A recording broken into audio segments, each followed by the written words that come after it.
lai priecātos un izceltu novada skaistākās vietas, kā arī, lai izmantotu iespēju ielūkoties kaimiņa sētā. Gulbenes novadā norisinājās konkurss Te rodas. Konkursā mēs vērtējām tiešām gan pašvaldības iestāžu sakoptību, gan privātmājas, gan uzņēmumus, gan mājražotājus. Un katrs pagasts arī lepojās ar kādu īpašu objektu, ko mēs nosaucām par pagasta lepnums un prieks, kuram tā bija kāda vieta īpaši sakopta, kuram tas bija kāds objekts, kuram varbūt tāda norādes zīmes uz pagastu. Un tātad šogad tā var teikt, ka pirmo gadu mēs atjaunojam tādu sakoptības konkursu. Kopumā žūrijas komisija nepilnu 2 nedēļu garumā izbraukāja visu novada teritoriju, 13 pagastus un pilsētu, apskatot 64 objektus un katru no tiem novērtējot. Mums bija punktu sistēma gan par sakoptību, gan par inovācijām. Tas katrā nominācijā mazliet atšķīrās, gan par kādu radošu pieeju, arī par, teiksim, par tādu augu daudzveidību. Katrā nominācijā bija mazliet citādāk, bet vairāk tomēr akcents bija uz sakoptību. Savukārt, lai pašiem dalībniekiem būtu kaut neliels ieskats objektu dažādībā, tika rīkota ekskursija uz 5 dažādām vietām. Šoreiz gan tās izvēloties tikai un vienīgi pēc attāluma, lai iekļautos konkrētā laikā.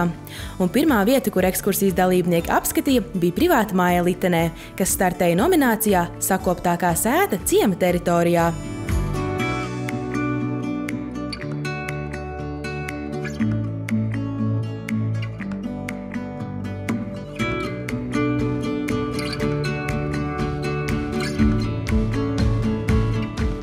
Māju iegādājāmies 1981. Jā.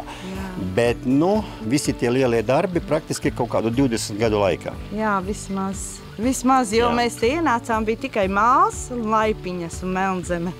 Un tad visu sākam no nulles pakāpeniski. Bet kāds tad ir tas darbu sadalījums? Kurš uzņems rūpes par šo skaistumu? Teikšu tā, dēls tātad, protams, viņš šodien nav, ir aizbraukuši ekskursijā, un dēls tātad pa pļaušanu atbildīgs ir.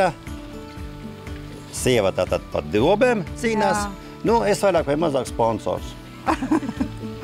Nav jau īsti tā, gan jau kādu darbu, to, ko es nevaru izdarīt, izdara arī vīrs. Nav jau tā, ka viņš noliek sevi tā pavisam. Bet, pamatīgs darbs, nebūs laika tā pasēdēt. Vai ne?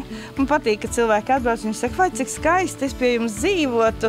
Jo neviens jau nezina, kā tas ir melnais darbs. Pēcāk ekskursanti tika vēsti cauri Litenes parkam un iepazīstināt ar tajā līdz šim paveikto un nākotnē plānoto. Savukārt tālāk autobusu visus nogādāja lauku privātmājā Vecjūtskalni, kur ekskursanti bija sajūsmināti ieraugot dārza un puķu dobi plašumus.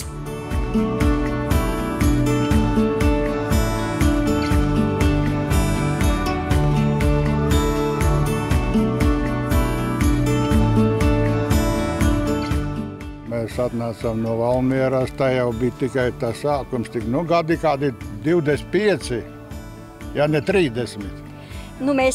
Bet šito mēs neizveidojām tajā laikā. Šito apmēram kādu 15 gadi kādi. Šitās pašlaik. Sākumā jau bija viņa vecāki un māte arī mīlēja tādu kārtību. Man arī patika tas un līdz ar to, ka viņa jau aizgāja, tad mēs pēc savā prāta visu darām. Tas jau zini, kā paliek. Vīra mātes vai sievas mātes, tās savu dziesmu dzied. Mēs pa savam atkal gribam. Tātad ideja par skaista dārza iekopšanu nāk teju no paaudzes paaudzē. Bet, ja saimniekiem jautājam par augu dažādību un izvēli, tad jāsaka, ka to pat viņi paši nezina. Jo kurš gan to var saskaitīt? Dobju tik daudz un katra citādāka. Protams, lai veidotos ritms, tie arī atkārtojas, bet kopumā saskaitīt tos nav nācies. Un tas jau laikam arī nav būtiski. Svarīgi, ka pašiem sastrādāto sanāk arī izbaudīt. Mūseni galdīs, te mēs no rīta dzeram kafiju. Te mēs parasti kaut ko kādus plānus īsumā pārspriežam. Kopumā iedzīvotāju atsaucība šādam konkursam un pasākumam bijusi vērā ņemama. Visam cauri virmoja tāda kā atziņa. Ja kāds saka, ka viņam nav ko darīt, tad grūti to ir saprast, jo laukos ko darīt ir vienmēr. Un tas gandrīz katrā mājā, katrā vietā tas arī tā bija. Tiešām paldies šiem cilvēkiem par viņu darbu, par viņu ieguldījumu, kas rada mūsu novadu veidot tikai skaistāku.